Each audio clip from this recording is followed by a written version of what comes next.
नमस्कार, मैं निधि रतन। आप देख रहे हैं नेशनल दस्तक तस्वीर भारत की। आज हमारे स्टूडियो में मौजूद है खास मेहमान अनिल कुमार पटेल। सर मेरा नगर पंचायत जिला नालंदा से हैं और नगर पार्षद का चुनाव लड़ने जा रहे हैं। उनसे खास मुद्दों पे बात करेंगे, आखिर वो दिल्ली से गांव की ओर क्यों जा रहे हैं। हालांकि लोग गांव से शहर की ओर आते हैं और वो शहर से गांव की ओर जा रहे हैं। सर, हमारे चैनल में आपका स्वागत है।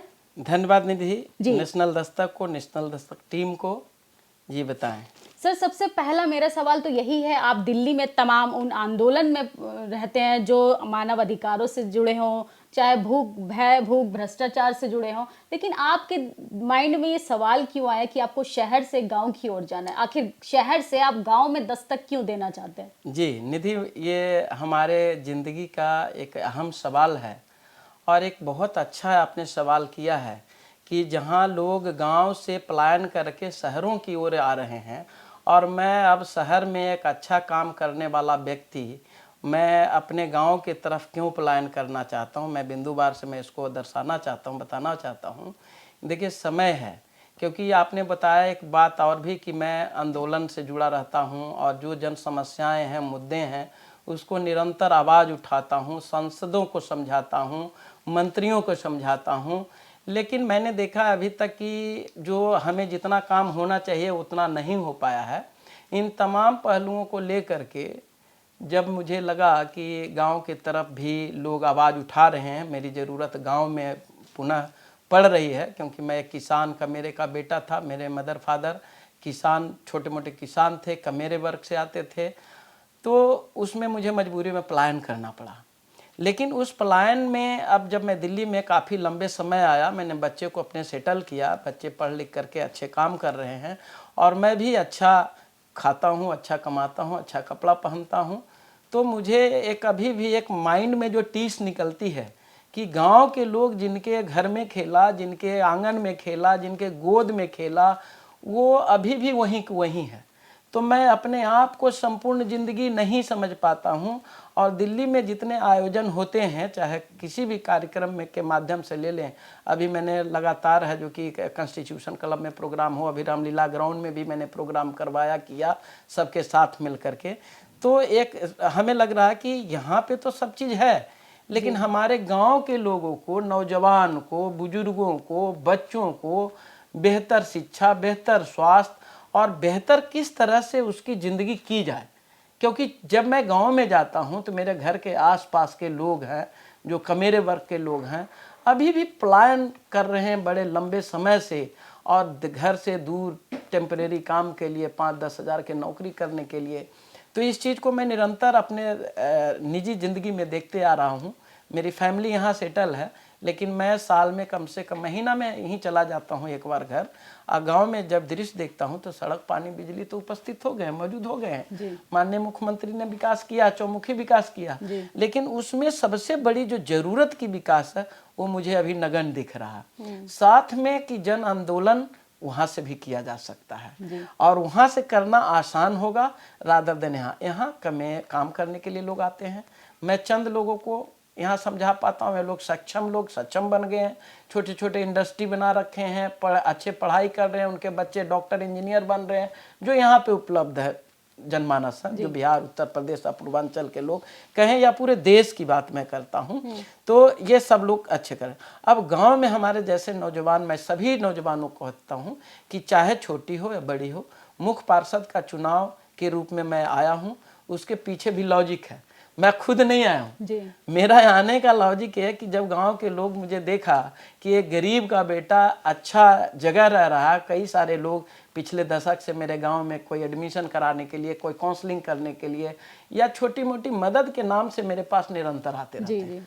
उन तमाम लोग ने मुझे समझाया, बताया कि आप अनिल पटेल जी, मेरा दूसरा सवाल ये है कि आपने जो थीम दिया, थीम के ऊपर एक स्लोगन मैंने आपका देखा कि हम गरीबन के गरीब हमारे, क्या मैसेज देना चाहते हैं सोसाइटी को? ये मैं चाहता हूँ कि हम, जैसे कोई आदमी, जब आदमी कुछ थोड़ा सा ऊपर बढ़ जाता है तो नीचे वाले को उम्मीद हो जाता है। तो मैं मतलब हम का मतलब हम लोग या मैं भी अपने, अगर मैं कहूँ मैं गरीबन के तो भी कोई दिक्कत नहीं है, लेकिन हम में हमारे परिवार भी हैं, हमारे दोस्तार भी है, एक बहुत बड़ी लंबी सर्कल है, तो इसलिए मैंने हम गरीबन के यानी गरीब के मदद करने के लिए, गरीबन हमारा परिवार, हमारा पेशा, हमारा सब लोग है जो गरीब हैं, तो उन सब के मैं मददगार के रूप में मुझे चयनित किया, इसलिए मैंने ये स्लोगन को दिया है। और इस स्लोगन के साथ एक और अच्छी बात भी लिखा मैंने, बेईमान दलाल कहे गरीबन के, बेईमान दलाल कहे गरीबन के, यह बिकाऊ दारू पैसा मुर्गा से। ये बहुत बड़ी प्रतिनिधि, चाहे चुनाव दिल्ली में हो चाहे गांव में हो, एक बहुत बड़ी प्रचलन चल गया है कि ये लोग को मुर्गा दारू और पैसा दे करके हम वोट ले लेते हैं। और सच्चाई भी है, हमारे बहुसंख्यक समाज के लोग या अन्य समाज के तमाम गरीब गुरबा के लोग है जो कि पैसे दारू की बात करते हैं, कुछ सच्चाई भी होगा कुछ नहीं भी होगा। उन तमाम वादाओं को मैं खोखला साबित करने के लिए जा रहा हूँ, इसीलिए ये नारों को मैंने दिया हूँ, ये बार वोट करिहा जे पुकारे इज्जत से और सम्मान से। जो इज्जत सम्मान करे, जो आपको अपमानित होते हुए नहीं देख पाए, उन सबको वोट करने के नाम से मैं मतलब कि अनिल पटेल जी आप कहना चाहते हैं कि सिर्फ चुनाव सिर्फ एक कुर्सी के लिए नहीं लड़ना चाहिए, मतलब पूरी लड़ाई आपकी जो है ये आप प्रत्याशी के रूप में पार्टिसिपेट तो करें, मैदान में तो उतरे, लेकिन डिग्निटी के लिए, ये सारी लड़ाई डिग्निटी के लिए। स्वाभाविक है, अभी तक एक छोटे मोटे व्यवसाय के रूप में मैं यहाँ पे मौजूद रहा हूँ और संगठन में आंदोलनकारी कहिए या जो भी एक छोटे छोटे मुद्दे जो गरीब गुरबा के लिए है उसको मैं उठाते रहा हूँ। लेकिन इन गरीब गुरबा को जो असल जिंदगी है वो गांव में बसती है, हमारा भारत गांव में बसता है। तो मैं ये नहीं है कि मैं गांव में जाके बस जा रहा हूँ, लेकिन ये ज़रूर है कि जो मुझे नॉलेज है, जितनी जानकारी है, चाहे भारत सरकार के सचिवालय हो, मंत्री हो या चाहे स्टेट गवर्नमेंट का हो, उन सब से एक समन्वय करके मैं चाहता हूं कि गांव में रह करके कुछ समय यहाँ, जैसे अभी हमारे सांसद हैं, सांसद को तो पूरा जिंदगी यहाँ दिल्ली में बिताने का होता है, लेकिन वो अपने क्षेत्र में जाते हैं, तो उसी तरह से हम अब हमारा कर्म भूमि वो रहेगा, हम गाँव में जाएंगे और जब भी छुट्टियां वहाँ रहेगा तो हम यहाँ आकर के लोगों से गुहार लगाएंगे मदद के लिए। तो इसलिए मेरा एक और भी एक जुड़ जाता कड़ी कि गाँव में क्यों जाना चाह रहे। अनिल पटेल जी ये बताइए कि क्या मैनिफेस्टो है आपका, क्या रणनीति है कि लोग आपको क्यों वोट देना चाहेंगे, आखिर आप शहर से लोगों के लिए क्या लेना चाहिए, क्या लेके जा रहे, क्या विचारधारा लेके जा रहे? निधि, आप भी गांव से बिलोंग करते होंगे जी, और गांव की एक बहुत बड़ी विडम्बना है कि जो खास करके छोटे इकाई में, बड़े इकाई में तो आज मास्क बेस पे चुनाव होता है, Modi ji versus Nitish Kumar, Tejashwi ji, N party के बड़े बड़े, खेत खलिहान से आज के डेट में कोई जनप्रतिनिधि नहीं होता है। जो समाज शास्त्र पढ़ के आएगा ने और उसके बाद पॉलिटिक्स करेगा तो उसकी विचारधाराएं अलग होगी। अब हमने दिल्ली में समाज शास्त्र पढ़ा, गांव से लेकर के दिल्ली में समाज शास्त्र पढ़ा, समाज को स्टडी किया, तो अब हम लोग पॉलिटिकल के तरफ झुकाव है, ये मैं मान सकता हूँ कि पॉलिटिकल है चीजें, तो इसमें हम लोग है जो कि जुड़ करके एक बेहतर भविष्य, बेहतर कामना, घर परिवार यहाँ से छोड़ करके जाना और वहाँ पे एस्टेब्लिश करना है, छोटी चैलेंज नहीं है। बहुत सारे हमारे साथ बाधाएं भी आई है, लोगों को रात के नींद उड़ गए, लोग कहते हैं कहाँ से ये गरीब गुरबाई ढूंढ करके इसको ले आया भाई जो यहाँ पे आकर के रह रहा है, करेगा, काम करेगा। तो उनकी बहुत एक बड़ी चैलेंज के रूप में मैं देखा जा रहा हूँ। जो गरीब लोग हैं वो मुझे खुल करके मुझे बुला रहे हैं, पुकार रहे हैं, उनकी चीख सुन करके मैं अपने गांव की तरफ पलायन कर रहा हूं। और परमानेंट नहीं, जैसा कि मैं बताया कि सब जगह जिसके पास संसाधन है उसके पास इच्छा शक्ति नहीं है, वो सोचता है हमारे बराबरी में क्यों, और जिसके पास संसाधन नहीं है वो प्रतिनिधि आ जाते हैं तो उनके पास आगे पीछे रास्ता नहीं है। तो उस दूरी को, गैप को खत्म करने के लिए मैं गांव की तरफ जा रहा हूँ। जी, तो किन किन मुद्दों पे आप काम करना हमारे पास देखिए मुद्दे तो अनंत है जी। मुद्दे में तो मैंने देखा तो भरमार है, जैसे सड़क, पानी, बिजली, ये सब तो हमारे गांव गिराव में है, लेकिन सबसे बड़ी जो दिक्कतें हैं, जो वहाँ के कमेरे वर्ग के इंसान रह रहे हैं, 5, 7, 8 साल के बच्चे को ईंट भट्ठे पे लेके चले जाते हैं, रोजगार कराते हैं, बेचारे उन लोग की हालात ऐसी है 5-6 महीना गांव छोड़ करके। तो एक पलायन को रोकने का कुछ मैं एजेंडा और मैनिफेस्टो में जारी कर रहा हूँ, जो इस तरह के हमारा रहेगा। मैं कोई बहुत बड़े प्रतिनिधि नहीं बनने जा रहा हूं, लेकिन जो मेरा सपना है उसको मैं करने जा रहा हूं। जैसे मैं बिंदुवार से मैं समझा देना चाहता हूं कि सबसे बड़ी दिक्कत है कि नगर पंचायत बन जाने से गरीबों में एक बहुत बड़ी मायूसी है कि शहर का दर्जा मिलने से बिजली का बिल बढ़ जाएगा, जो छोटी मोटी रजिस्ट्री होती है, हम लोग यहाँ तो दिल्ली में 300 रुपये के पावर अटॉर्नी पे काम चल जाता है, लेकिन बिहार में जब एक छोटा सा 10,000 का भी जमीन खरीदेंगे तो रजिस्ट्री होती है, निबंधन करा करके उसको है जो कि मोटेशन सारे तमाम चीजें होती हैं। तो उसके अंदर एक बहुत बड़ी बोझ, क्योंकि एक गांव की जमीन और एक शहर, कहने के लिए तो शहर, मुझे कुछ लोग ने बताया कि भाई शहर का दर्जा मिल रहा है तो आपको दिक्कत क्या है। मैंने उनको बताया कि यहाँ अंबानी जी जमीन खरीदने आएंगे क्या, यहाँ कोई और बड़े प्रोजेक्ट खरीद करके यहाँ करें तो मेरे को बहुत अच्छी बात है, हमारे गांव के लोग तो ऐसे ही धन्य हो जाएंगे, मुझे जरूरत ही नहीं पड़ेगा। और तमाम मुद्दे हैं, जैसे आवास योजना में बंदर बांट लोग कर रहे हैं, 20,000 30,000 लेके कर रहे हैं, नरेगा मनरेगा में लोग हैं जो कि फर्जी करते हैं, मुख्य पार्षद द्वार सेवा, जो सबसे पहले मैं एक नारा बताता हूँ लोग को आकर्षित करने का, मुख्य पार्षद द्वार सेवा मैं शुरुआत करूंगा। मैं समझता हूँ जो मेरे कमाई का, मेरा सेटल है काम, मेरे बच्चे सेटल हैं, तो उससे जो भी 1,50,000 रुपया होगा प्रत्येक माह मैं अपने पैसे से, मैं लूट खसोट करके नहीं, अपने पैसे से उन गरीबों को सेवा दूंगा। द्वार सेवा, छोटे छोटे दस्तावेज बनाने के लिए, जाति आय, बच्चे का जो भी प्रमाण पत्र होता है, उन तमाम चीज के लिए मैं द्वार सेवा एक शुरुआत करने के लिए किया है, जो हमारे प्रखंड कार्यालय में होगा।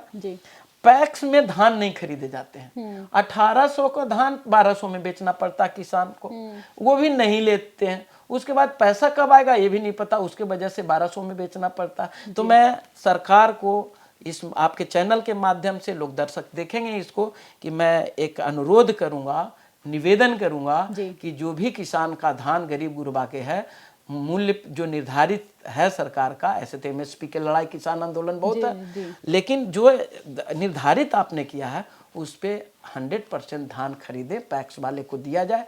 पैक्स बनाया गया, शायद आप लोग नहीं जानते होंगे, शहर में है, तो पैक्स के राइट दिया जाए कि उनके जो स्लिप है, जितना का वो धान बेचा है उतना का बैंक उसको लोन दे दे। आप 10 दिन में दें, 20 दिन में, 30 दिन में, तो मैं एक बहुत बड़ी राहत। और जो बड़ी गैप है 1200 क्विंटल प्लस 1800 रुपये क्विंटल, तो ये पैक्स वाले से भी मैं अनुरोध करूंगा, उनके जो आगे वरीय पदाधिकारी हैं या जो सरकार के मंत्रीगण हैं, उनसे अनुरोध करूंगा कि इसको भी काम किया जाए। तो ये तमाम मुद्दे हमारे हैं। गांव में कुटीर उद्योग, एमएसएमई, स्टार्टअप के थ्रू लोन दिला करके बकरी, गाय, भैंस, जानवर, मवेशी, जो कई सारे ये सब योजनाएं ऑलरेडी चल रहे हैं, मुझे कुछ करना नहीं है। ये योजनाएं को सिर्फ सिस्टम पे एक फॉलो अप लेकर के, कि कोई आदमी अगर 100 बकरियां अगर लिया है लोन के थ्रू, सरकार के थ्रू, तो इम्प्लीमेंट हो रहा है या बंदर बांट कर लिया, तो उसको मैं कराना चाहता हूँ पूर्ण। और उसको लोन जो लिया है उसको रीपे भी हो। बहुत सारे डिफॉल्टर है हमारे मेरे समाज के लोग,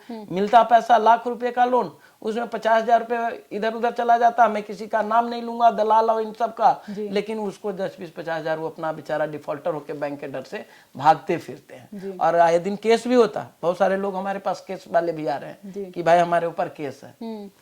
ये तमाम मुद्दे हैं, और जिसके थ्रू मैं जो एक पलायन हो रहा है, जो शहर की तरफ जो भाग रहे लोग, आपको समझ में आना चाहिए कि जो दिल्ली में प्रोडक्ट बनता, कोई भी प्रोडक्ट मान के चलिए, एक छोटा सा पचरंगा अचार हम लोग कहाँ से खाते हैं? पंजाब का। बिहार में नहीं बन सकता क्या? माननीय मुख्यमंत्री से भी ये रिक्वेस्ट करूंगा कि जो छोटे छोटे कुटीर उद्योग हैं वो अपने ही कैंटीन में लेकर के बेचवाइए ना, उसके बाद हम मॉल में भी पहुंचाएंगे। हमारे पास देखिए, मैं टेक्निकल आदमी हूँ, कंप्यूटर का मैं समझदार आदमी हूँ। जेम मार्केट प्ले पोर्टल जो है वो भारत सरकार के, उससे मैं कंसल्टेंसी भी लोगों को देता हूं बिजनेस बढ़ाने के लिए। उसमें हम लोग जो टेंडर्स होते हैं उसको भरवाते हैं, और अपना भी काम करता हूं। तो मैं अपने लोगों के लिए भी काम करूंगा ना। छोटे छोटे लोग आएंगे 10 लाख 20 लाख, तो उनके तमाम सब लोग जाएंगे, अच्छे एक्सपोर्ट करेंगे, बाहर जाएंगे। हमारे बहुत सारे व्यवसायिक लोग हैं जिनके पास बड़े बड़ी कंपनियां हैं, उनको भी मैं रिक्वेस्ट करूंगा, खादी ग्राम उद्योग में करूंगा, उनके मंत्रालय को कहूंगा कि आप ये प्रोडक्ट गांव से बनवा के। अभी जीविका दीदी ने बहुत काम किया मास्क बनाने के लिए, जीवन रक्षक काम किया, लेकिन उनको अगर बड़ी बनाने दे दे, सत्तू बनाने दे दे, आटा बनाने के लिए दे दे, जो कि आज गरीबों का जो थाली का भोजन पूर्व का है, अब अमीरों के थाली में दिखता है। मैं एक बड़े आदमी के पास में गया, तो मैं बिहार में एक चीज हम लोग को जो जिंदगी पली है वो नहीं जानते होंगे। उसका नवीनीकरण जो नाम है दलिया, हम लोग उसको घट्टा के नाम से जानते थे। तो घट्टा जो है आज अमीर लोग खाना पसंद करता है और गरीब लोग चावल खा करके, रोटी खा करके, कोल्ड ड्रिंक पी करके बड़ा खुश रहते हैं। तो ये चेंजिंग आई है। तो मैं उन सब चीज को भी कहूंगा कि आने वाले टाइम में हमारे जैसे हो जाएंगे लोग जो शहर में होते हैं।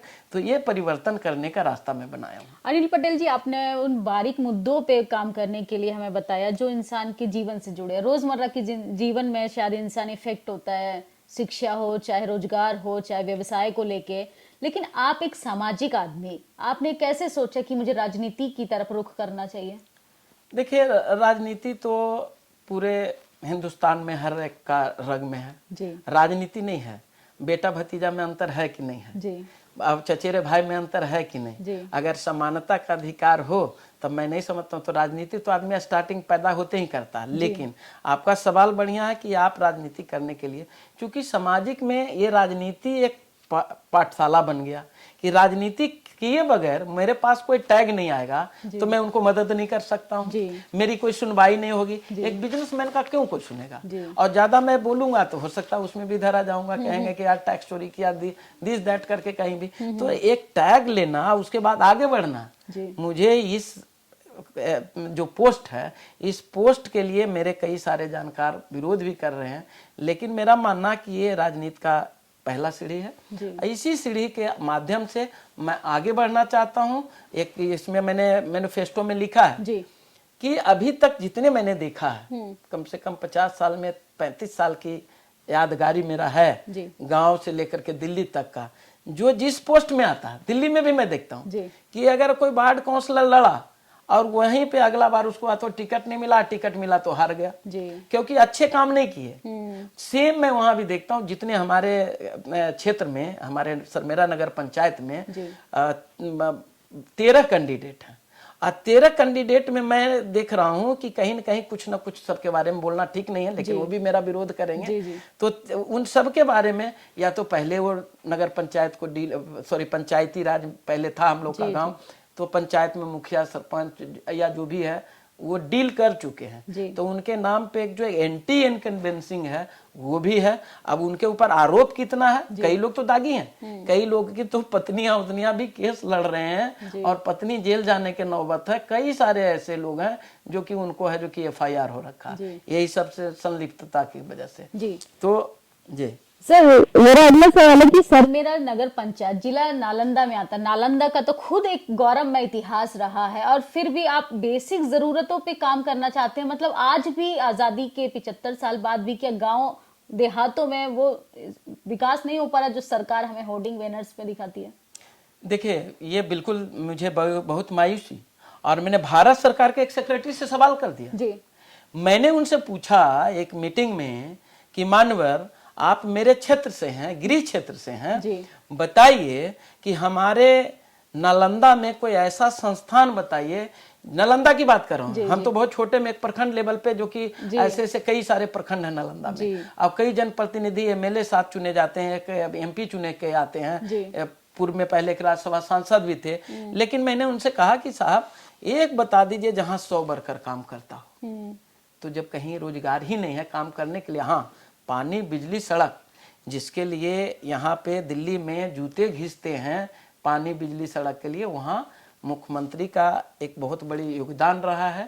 लड़कियों को स्कूल भेजने, साइकिल, दुनियादारी तमाम। मैं पार्टी पॉलिटिक्स में नहीं, मैं तो एक जो जनप्रतिनिधि है ये कोई पार्टी बेस पे नहीं है जी। मैं तो तमाम पब्लिक को आग्रह करूंगा, निवेदन करूंगा कि मैं कोई राजनीतिक से नहीं रहूंगा, चाहे वो केंद्र सरकार में कोई हो, चाहे स्टेट सरकार में कोई हो। इन दोनों से समन्वय बना करके मुझे आप तक जो 150, 10 आदमी का काम करने वाला हो, जहाँ पे 10 ही लोग रोजगार में लगे। तो अगर एक गांव में अगर हम 3-4 लोग को भी करा देते हैं, रोजगार इम्प्लीमेंट हो जाते हैं। हमारे पास लॉ CA के लिए लॉ पर्सन भी अवेलेबल है, पूरे प्रोजेक्ट बनाने के लिए है, स्टार्टअप और इन सब के तमाम जो पायलट प्रोजेक्ट छोटे छोटे 10 लाख, 20 लाख, 50 लाख। और गवर्नमेंट को गांव की तरफ तो बहुत सारे चीजें हैं, करोड़ों रुपए तक जाता है। KVIC देखिए, खादी विलेज इंडस्ट्री में कितने सारे रुपए जाते हैं, लेकिन वहां पे एक तो जानकारी नहीं है, जो अच्छे लोग हैं वहां पे सोचते हैं कि जाएंगे हम बिजनेस व्यवसाय करने के लिए तो मुझे दिक्कतें आएगी।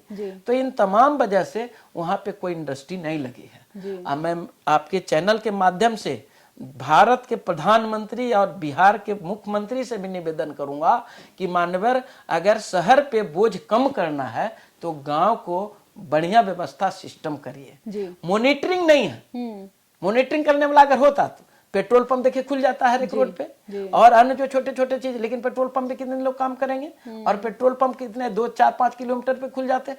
पेट्रोल पंप की तरह अगर करोड़ों रुपए लगा करके अगर छोटे छोटे उद्योग लगा करके एक्सपोर्ट किया जाए तो दावा करता हूं कि बिहार का प्रोडक्ट, बिहार में कच्चा माल बहुत सारे हैं, उसी कच्चे माल से हम लोग बहुत अच्छे क्वालिटी में मैं कर सकता हूँ। मैंने एक अभी मीटिंग में मैंने बोला था कि जो लोग जैविक खेती की बात करते हैं, आपको नहीं पता, अगर हमारे यहाँ का दाल खा लेंगे ना तो उस दाल से आपका जो हेल्थ है या जो चेहरा में चमक है वो दुगनी हो जाएगी। उसका रीजन है कि जो पेस्टिसाइड हम लोग खाते हैं वो पेस्टिसाइड वहां पे नहीं पड़ता है।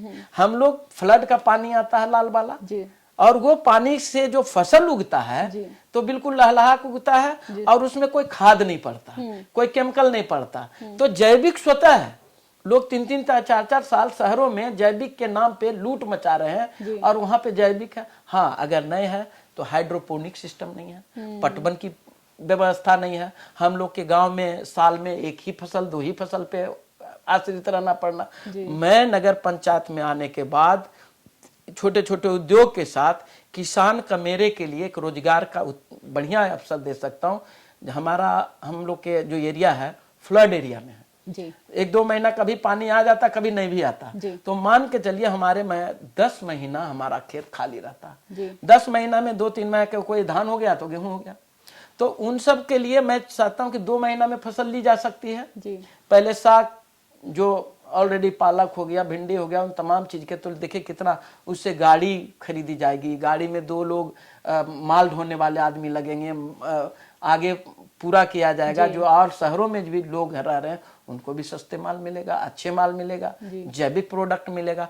तो ये मैं कृषि वर्ग के लोगों के लिए मैं जुड़ना चाहता हूं और जो इसमें कमेरे लोग हैं तो स्वतः पलायन रुक जाएगा। और एक बात और बताता हूं, अगर गांव में कोई इंसान 5,000 रुपया कमाएगा तो यहाँ का 15,000 के बराबर है। अब वो कहिएगा कैसे? कैसे, मेरा अगला सवाल बिल्कुल वही मैं बता देना चाहता हूँ। स्वाभाविक है, कोई भी सवाल करेंगे कैसे। देखिए अगर गांव में हम 5,000 रुपया कमाते हैं, हमारा कोई भी भाई 5,000 कमाता है तो अपनी बूढ़ी माँ बाप को भी देख सकता है। उससे जो दिल्ली से गैप होता है कि आने जाने में जो पैसा एक तो वो बचेगा। बीमारी हो गया, बउआ को बीमारी हो गया, वो तो ठीक है नहीं हो रहा, रेफर कर दिया है पावापुरी में, बिहार शरीफ में, अब वो पीएमसीएच में भेजने के लिए कह रहा। अब यहाँ के लोग 10-5 दिन के काम छोड़ करके, अपने पैसा छोड़ के औंधे पौंधे रेट में टिकट लेकर के भागते हैं अपने घर की ओर, वहां भी पैसा है।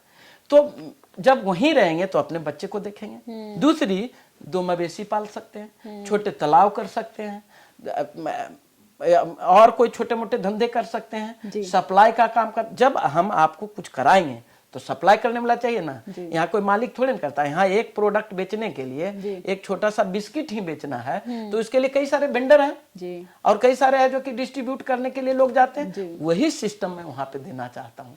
अब देखना है कि पब्लिक ईमानदारी और उसकी वोट करती है या पैसे। और जो एक कहावत मैंने एक इसमें स्लोगन और दिया है वो मैं आपको पढ़ के सुना देता हूँ। लिखा तो मैं ही हूँ लेकिन थोड़ा सा लिखने में समय लगता है और रिदम में थोड़ा सा कंटिन्यूटी में टूट जाता है।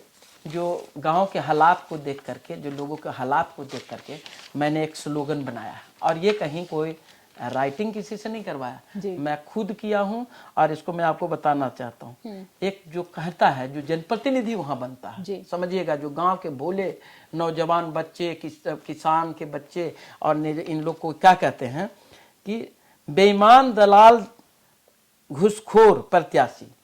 ये जो प्रत्याशी है वो मैक्सिमम, मैं सबको नहीं कह सकता, एक हीरा हो सकते हैं, नगीना हो सकते हैं, लेकिन बेईमान दलाल घुसखोर प्रत्याशी कहे गरीबन से, गरीबन के मतलब गरीब को कहता है कि बेईमान दलाल घुसखोर प्रत्याशी कहे गरीबन के, यह वोट बिकाऊ पैसा मुर्गा दारू से। मतलब कहता कि रात में दारू मुर्गा दे देंगे और उसमें हम वोट ले लेंगे। तो मैं उसमें लिखा हूं कि ई बार वोट करके छुटकारा पहिया बेईमान दबंग दलाल सरकारी खजाना के लुटेरा से। जो खजाना लूटता है, पब्लिक का कुछ नहीं लूट रहा कोई। लेकिन जो पब्लिक जो खजाना, सरकारी खजाना, जैसे आपको मुद्दे बताया, तो वो लूट रहा, तो उसी का ना उसको एक तो पक्षपात तरीके से, जिनको नहीं चाहिए आवास उनको आवास दे दिया जाता है, जिनको आवास की जरूरत है, भूमिहीन है, निर्धन है, उनको बेचारे को मिलता नहीं है, वो विवश है। तो इन सब की वजह से हमने जो कि तमाम मुद्दे को लेकर के मैं चल रहा हूँ। मेरा अगला सवाल ये है सर, जो आपका संकल्प पत्र है उसमें आपने एक तरफ सावित्रीबाई फुले को रखा है, एक तरफ डॉक्टर अंबेडकर को रखा है। ये मतलब ये जो आपका संकल्प पत्र है, मैं बाकी पार्टीज के संकल्प पत्र भी देखती हूँ, उसमें सबसे ज्यादा एड फोटोज पे काम किया जाता है, लेकिन आपने सामाजिक मुद्दों पे जो बेसिक जरूरत है इंसान की उसको रखा है, जबकि फोटो की संख्या बहुत कम है। क्या दर्शाना चाहते हैं? जी देखिए, एक तो सबसे पहले नंबर, हमारे पास तो कोई पॉलिटिकल पार्टी है नहीं जी, जो कि हम मोदी जी को या नीतीश जी को या तेजस्वी जी को लगा दें या चिराग जी को, हम सबकी बात कर रहे हैं, समावेशी की बात कर रहे हैं। तो यहाँ बाबा साहब का लगाने का मतलब मेरा ये है, मुझे कोई जात धर्म के बाबा साहब नहीं थे, इसलिए मैंने बाबा साहब को इसलिए इसमें फोटो लगाया हूँ कि जब कॉन्स्टिट्यूशन ने हमें राइट दिया है, संविधान ने मुझे राइट दिया है, धन संग्रह करने के लिए, शिक्षा लेने के लिए, बेसिक अधिकार के लिए, बी द पीपल, हम भारत के लोग, इस तरह की चीजें हम बताते हैं जो हमारी संविधान में लिखा हुआ है। तो एक तो सबसे पहले नंबर संविधान निर्माता, और आपको ज्ञात होगा अभी रामलीला मैदान में 6 तारीख को हमने उनके परिनिर्माण दिवस पे एक बहुत बड़ी प्रोग्राम भी किया। तो ये हमारे आइडियोलॉजी के पार्ट और तमाम देशवासियों के हैं। ये कोई हिंदू मुस्लिम की बात नहीं है, एक कोई गरीब अमीर की नहीं है, ऊंच नीच की नहीं है, ये तो तमाम लोग के हैं। भाई भारत सरकार के संविधान निर्माता हैं, तो इनसे तो हम सीखते हैं, इनके हम चीज को पढ़ते हैं। अब रही माता सावित्रीबाई फुले को, तो नमन करता हूं, और ऐसे माताएं को, हर माता बहन को नमन करना चाहिए। इनके पीछे पीर लौचिक है, शायद ये भी कोई जात धर्म के नहीं है। आपको पता है कि आजादी से पहले शिक्षा का अधिकार सिर्फ पुरुषों के पास था, सिर्फ पढ़ सकता पुरुष वर्ग, कोई भी वर्ग का हो। माता सावित्रीबाई फुले की जब जीवनी पढ़ा, जब उनका मैंने पूरा डिटेल में किताब पढ़ा, सावित्री फुले के नाम से आता है। मैंने ऐसे तो बाबा साहब का भी मैंने जाति का विनाश, कास्ट इनहेलेशन दोनों पहलुओं को पढ़ा हूँ, और कर्पूरी ठाकुर, ये ललय सिंह और तमाम जो महापुरुष हमारे हैं, ललय सिंह यादव जी, और इन सबको देखा मैंने, तो मुझे लगा कि ये सब तो हैं क्रांतिकारी थे भाई, और ये हमारे समाज को अलग जगाया है। हमारे माताओं बहनों को शिक्षा का कहाँ आज विनाश हो गया। आज महिलाएं हैं जो कि कुर्सी पे बैठ करके देश चला रही हैं, राज चला रही हैं। पहले लोग कहते थे कि महिला शिक्षा लेगी तो विनाश हो जाएगा, पुरुषों का विनाश। ये सब आज भी ढोंग आडंबर कई तरह है। मैं तो माता सरस्वती के जगह पे मैं माता सावित्री को पूजा करना चाहता हूँ कि रियल में अगर प्रथम शिक्षिका, समझिएगा मेरे ख्याल से कि हम लोग के गांव घर में ये बात नहीं पता होगा कि सावित्रीबाई फुले कौन है। तो मैं बता देना चाहता हूं कि सावित्रीबाई वो महिला हैं जो दीपक के अंधेरे के नीचे बिल्कुल डिबरी जला करके या टॉर्च छोटे छोटे वो जला करके दिया के रोशनी में अपने पति के साथ, महात्मा फुले के साथ पढ़ाई किया, और पढ़ाई करने के बाद महिलाओं के लिए, छोटे छोटे बच्चे को छुप छुप करके पढ़ाया। वो 2-2 ड्रेस लेके जाती थी, उनके चेहरा पे कीचड़ फेंक दिया जाता था, लेकिन अंग्रेजों ने देखा और इस चीज को समझा, तो पहला शिक्षिका भी नियुक्त किया, और उसके बाद स्कूल भी महिलाओं के लिए खोला गया, लड़कियों के लिए खोला गया। आज उसी चीज के ऊपर न थे, आज हमारे नीतीश जी भी, अब ये प्रधानमंत्री भी सारे महिला को, हमारे बिहार में तो 50% का आरक्षण भी दे दिया गया महिलाओं को, कि भागीदारी है सब जगह। तो सब जगह इसीलिए मैं नमन करता हूं ऐसे महापुरुषों को, और मुझे गर्व होता है कि मैं अपने मैनिफेस्टो और अपने साथ लेके चलता हूँ। अगला सवाल अनिल जी मेरा ये है कि नालंदा शिक्षा का केंद्र रहा, तो सर मेरा नगर पंचायत में आप एजुकेशन पे क्या काम करेंगे? एजुकेशन आपने सावित्रीबाई फुले को रखा, अपने संकल्प पत्र में डॉक्टर अंबेडकर को रखा, व्यवसाय पे बात की, तमाम उन मुद्दों पे बात की, लोग आर्थिक स्थिति पे आपने अच्छे से, मुझे लगता है जन जन तक आपकी जो बात पे इम्प्लीमेंट करेगा शायद उनकी आर्थिक स्थिति ठीक हो जाए। लेकिन एजुकेशन स्ट्रक्चर कैसे बदलेंगे? देखिए एजुकेशन स्ट्रक्चर ये नो डाउट, आपने जैसा बोला नालंदा ज्ञान की भूमि है जी, और नालंदा एक ऐसा जगह है कि सबसे ज्यादा देश को आईएएस देता है। और मैंने बीते समय में, जैसा मैंने बताया कि मैंने बताया भी था उनको, जो हमारे एक बड़े आईएएस हैं, तो उनको मैंने बोला भी था कि पहले लोग आज भी जी नालंदा ही नहीं पूरे बिहार की बात कर से चल रहा है जी और ये हकीकत है। और आज मैं इस बात से आपके माध्यम से खंडन करना चाहता हूँ। हमारे मुख्यमंत्री एक बहुत बढ़िया दिल्ली में जब चुनाव होता है तो एक नारा देते हैं कि बिहारी एक दिन काम करना बंद कर दे तो देश ठप हो जाएगा। मैं माननीय मुख्यमंत्री से मैं एक अनुरोध करता हूं कि ठप हो जाएगा, लेकिन आप उस बिहार वासियों को रोजगार दे दीजिए। बिहार में अपने आप ठप हो जाएगा। अगर रियली में आप ये नारा को क्रियान्वयन करना चाहते हैं तो समस्त बिहार वासियों को रोजगार दीजिए ऑटोमेटिक। नहीं तो अगर एक बिहारी नहीं पूरे बिहार के लोग अगर देश में काम करना बंद कर देंगे तो एक दिन हो सकता है सेठ साहूकारों का बंद हो जाएगा। ये मैं कमेंट के रूप में कर रहा हूँ। लेकिन यहां से लेकर के दिल्ली या अन्य शहरों से लेकर के जहां उनके परिवार रहते हैं वहां चूल्हा चाकी भी बंद हो जाएगा। तो ये बड़े मार्मिक बात है। ऐसी नहीं कि बंद कर देना, बंद करके मिलेगा। अगर उतना ही होते सक्षम तो हम बिहार में रहते। एक हम इसको मैं तमाम जनता जनार्दन से और जो नीतीश कुमार के फ्लोर उनसे मैं अनुरोध करूंगा कि मैं विरोध में बात नहीं कर रहा हूं। ये जो सच है मैं सच रखने की कोशिश, जो मैं अपनी आत्मज्ञान से निकाला हूं कि ये बात में सच्चाई है कि अगर एक दिन का हमारा देश के अंदर अगर बंद कर देता काम तो उससे उसको भी आर्थिक स्थिति खराब हो जाएगा। इसलिए हम लोग समन्वय बना करके काम करते हैं। वहां हम लोग धीरे धीरे करें, छोटे छोटे उद्योग खुलवाएं, जनप्रतिनिधियों को राइट दें, उसको चिंतन करें कि भाई कहाँ पे लूपोल हो रहा है, कहाँ हमारी घटनाएं घट रही, जो हमारे लोग पलायन क्यों कर रहे हैं। जी तो हमारे प्लेटफॉर्म के माध्यम से सर मेरा नगर पंचायत की जनता से क्या कहना चाहेंगे? देखिए, मैं तमाम दर्शकों को कहूंगा और सिर्फ सरमेरा की बात नहीं, पूरे बिहार में 2 चरणों में चुनाव होने जा रहा है। छोटे जनप्रतिनिधि और वहीं से सारे विकास के रास्ता खुलते हैं। जब तक वहां से लोग लिखेंगे नहीं, पढ़ेंगे नहीं, बताएंगे नहीं तो भारत के देश के प्रधानमंत्री या मुख्यमंत्री को सपना आएगा जी। उनको तो पता चलना नहीं चाहिए कि कहाँ पे। एक मैं तो देखता हूं कि जितने भी जनप्रतिनिधि हैं मुझे बता दें कि मैंने प्रधानमंत्री को चिट्ठी लिख करके ये डिमांड किया, कॉलेज डिमांड किया है, इंडस्ट्री डिमांड किया, जो मिल रहा उसी में ले लेते हैं। तो मैं तमाम जनता जनार्दन से आग्रह करता हूं कि आप मांग करिए और अगर नहीं मांग करते हैं तो इसलिए आपको अच्छे आदमी को वोट करके जिताइए। पैसा दारू की जो तौहीनी लगाई जाती है, कहां तक सच्चाई है मैंने कभी देखा नहीं। चुनाव इस बार मुझे अनुभव हो जाएगा तो ये भी इससे भी खत्म करना है। और मैं तमाम जो नगर पंचायत के अंदर जो लड़ रहे हैं, खास करके मुख्य वार्ड पार्षद के रूप में, ये सरमेरा के विषय है, तो उन तमाम नगर पंचायत के प्रत्याशियों से मैं आग्रह करता हूं, निवेदन करता हूं कि आपका पैसा जो इस बार है ना वो अपने पास रखिए।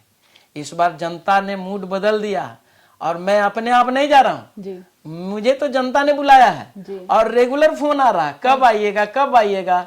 तो मैं तो उनके आग्रह को ठुकरा नहीं सकता हूँ, क्योंकि अब हमें कुछ समय मिल रहा तो मैं उसको कुछ समय दे रहा हूँ। इसलिए आप जो पैसा देंगे न मानवर, वो सब पैसा बेकार जाएगा। आपके भविष्य में मैं आपको भी आग्रह करता हूं, जो 10, 20, 50 लाख रुपए जो बैग में रखे हैं खर्च करने के लिए, उसको कोई फैक्ट्री गरीब को खुलवा दीजिए। शायद अगला बार आपको जनप्रतिनिधि बना दे। लेकिन जिस तरह से आप लोग ने किया है, महिलाएं आपकी जेल में जाने के लिए तैयारी कर रहे हैं या अन्य पे कहीं पैसा खर्च करके जो आप दबा रखें, केस सब खुल जाएगा। इसलिए आप अलर्ट रहिए, सावधान रहिए। जनता जनार्दन भी सब सावधान रहे कि इस बार वोट ईमानदार और अच्छे कर्मठ जिनको जानकारी हो उनको वोट देना है, जो आपके काम के लिए दौड़ सकते हैं, आपके बच्चे के इलाज के लिए दौड़ सकते हैं, आपके बच्चे की पढ़ाई के लिए बात कर सकते हैं। मैं ये नहीं कर रहा हूं मेरे पास बहुत धन है, मैं आपको जीतने के बाद खूब पैसा दे दूंगा, लेकिन जो आपका काम होगा वो बखूबी में करूंगा और सामूहिक रूप से करूंगा। पूरे वार्ड मेंबर को लेके 10 वार्ड मेंबर हमारे यहाँ जीतेंगे, 10 वार्ड मेंबर को इंस्ट्रक्शन दूंगा, सजेशन दूंगा कि आप लोग ऐसे ऐसे चिट्ठी लिखें। और फिर एक तो 10 का लाठी 1 का भोज आपने भी पढ़ा होगा कि अगर 10 की लाठी है तो 1 का बोझ बन जाएगा और वही डंडा कमर तोड़ देता है। तो हम उस बात को लेकर के चल रहे हैं। आप हमारे दर्शकों को बता दीजिए जो वहाँ सर मेरा नगर से हैं, आप वार्ड नंबर का नाम और चुनाव चिन्ह आपका क्या रहेगा? जी बहुत बहुत धन्यवाद। मैं अपने आप बताना नहीं चाह रहा था, लेकिन मैं बता देता हूँ कि सर मेरा नगर पंचायत के मुख्य पार्षद के रूप में मैं भी हूँ। अगर जो मैंने अभी बताया और उस पर मैं खड़े हूँ तो आप मुझे भी वोट कर सकते हैं। मेरा नल जिससे आपका जल निकलता है, वो नल, हर घर में नल है, तो 3 नंबर क्रम संख्या में अनिल कुमार के नाम से आएगा। क्रम संख्या ईवीएम 3 ईवीएम रहेगा, एक नहीं 3, एक नगर पंचायत का मुख्य पार्षद, एक नगर पंचायत का उप मुख्य पार्षद, और दूसरा है जो कि तीसरा हमारा वार्ड मेंबर के लिए। तो तीनों में से जो पहला ईवीएम क्रम होगा जिसमें 13 नाम रहेगा, उसमें आपको तीसरा बटन दबाना है। और अगर लगता है कि मैं भी, मेरा इतिहास भी, मेरा विरासत भी, मेरा परिवार में कोई दागी है, कोई लुटेरा है, कोई घूसखोर है, तो मुझे वोट देकर के ले लाने की जरूरत नहीं है। मैं जहां हूं, जैसे हूं, अच्छा हूं। लेकिन एक बात इतिहास बन जाएगा कि आप लोग ने मुझे इज्जत से बुलाया है। तो मुझे तो पता है, खोजकीपुर गोपालपुर के ग्रामवासी सबने मुझे बुला करके, समझा करके, मुझे मीटिंग करके रखा। उसके वजह से हजारों की संख्या में नॉमिनेशन में गए जी। मुझे तो पता भी नहीं था, मुझे बोला गया कि नॉमिनेशन कराने आज चलना है। तो जब मैं नॉमिनेशन में गया, बाहर गया, तो लोग ढोल बाजे गाजे से लोग आ रहे हैं। उसके बाद मुझे लगा कि हम, जब हमारा जो समय पहले था, कोर्ट नहीं होता तो ये चुनाव कब का बीत गया होता। अगर उस समय चुनाव होता तो मैं बहुत बढ़िया वोट से और जीतता। क्योंकि अब का मेरे वर्ग के लोग, कोई ईंट पाड़ने के लिए, कोई कहीं और धंधे में, उस समय छठ व्रत का समय था, तो मैक्सिमम लोग गांव पे आ जाते हैं। लेकिन अब सब लोग मुझे फोन करके कह रहे हैं कि हम लोग अपने पैसे खर्च करके 3-4 दिन की दिहाड़ी खत्म करके मैं आपको वोट करने के लिए आऊंगा। तो सोच लीजिए, आपका पैसा व्यर्थ जाएगा। अब मैं ऐसे माँ को भी धन्यवाद करता हूँ जो कि ऐसे समझदार बच्चे को आपने इस पृथ्वी पे लाया है। ऐसे पिता को भी मैं धन्यवाद करता हूँ जो अपने बच्चे को अच्छी परवरिश किया है, अच्छे ज्ञान दिया, जो हमारी बात को समझते हैं। और इसलिए हम तमाम जनता जनार्दन को मायूस नहीं करेंगे। मैं आप सभी का ऋणी रहूंगा। और तमाम लोग से एक सूचना दे देता हूं कि जितने भी नगर पंचायत के लोग हैं, अगर मेरे बात पे विश्वास रखते हैं, तो आप तमाम लोग, जितने भी लोग बाहर में रह रहे हैं, उनको वोट के दिन जरूर बुला लीजिए और निष्पक्ष वोट करिए। मैं पैसा दारू वाला नहीं हूं, मैं आपको मेहनत कर सकता हूं, कलम में मेरी ताकत है। मैं हथियार चलाना नहीं जानता हूं, मैं कलम से लिख सकता हूं। धन्यवाद जी, बहुत बहुत शुक्रिया सर हमसे बातचीत करने के लिए। धन्यवाद निधि जी, आपको भी। ये थे अनिल कुमार पटेल।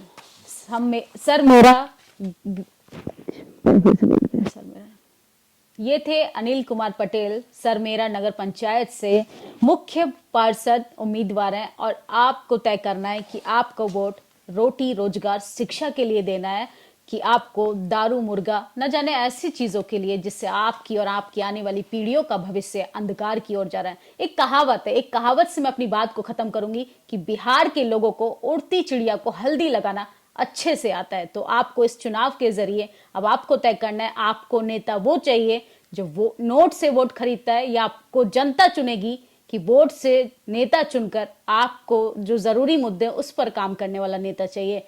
अनिल जी ने एक बात कही कि मेरे पास कलम है और कलम की ताकत से मैं जनता की तकदीर बदलना चाहता हूं। तो इसी बात से अंदाजा लगाइए, जो आपके बच्चे के लिए, आपके लिए रोजगार खड़ा करे, आपके बच्चों के लिए स्कूल कॉलेज यूनिवर्सिटी खड़ा करे, वही नेता ज्यादा फायदेमंद होता है। तो इसलिए हमारी बातचीत पे आपकी क्या प्रतिक्रिया है कमेंट बॉक्स में जरूर बताओ, और इस वीडियो को सबसे ज्यादा शेयर कीजिए, चैनल को सब्सक्राइब कीजिए। एक आखिरी अपील क्या कहना चाहेंगे सर? बस मैंने जो अपील जनता से करना था और जनप्रतिनिधि से करना है जी, वही हमारा है। और 28 तारीख को समस्त लोग आकर के अपना अपना वोट करें जी। कोई दबाव नहीं, कोई कुछ नहीं। कहीं कुछ होता तो मुझे सूचना दें जी। मेरे पास हजारों संख्या में हमारे पास वर्कर हैं जी। हमारे नौजवान सब लोग आ रहे हैं, 3-3 4-4 दिन काम कर रहे हैं। तो जैसे ही अगर कहीं किसी तरह की गड़बड़ी होगी तो चुनाव आयोग है, वहाँ के प्रशासनिक सेवा के अधिकारी गण, उन तमाम लोगों को शिकायत करेंगे। डरना नहीं है, डर के वोट नहीं करना किसी को। तो आपको वोट से चोट करने की अब बारी आ गई। अब जनता को तय करना है कि उसका नेता कैसा होना चाहिए। कैमरा पर्सन मनोज के साथ मैं निधि रतन, दिल्ली। नेशनल दस्तक की आपसे गुजारिश है कि अगर इसको बचाना चाहते हैं तो नेशनल दस्तक को सब्सक्राइब करने के लिए रेड कलर के सब्सक्राइब बटन को दबाएं, फिर बेल आइकन की घंटी दबाएं। नेशनल दस्तक को बचाने के लिए बहुत जरूरी है कि हर खबर को शेयर करें, लाइक करें, कमेंट जरूर करें।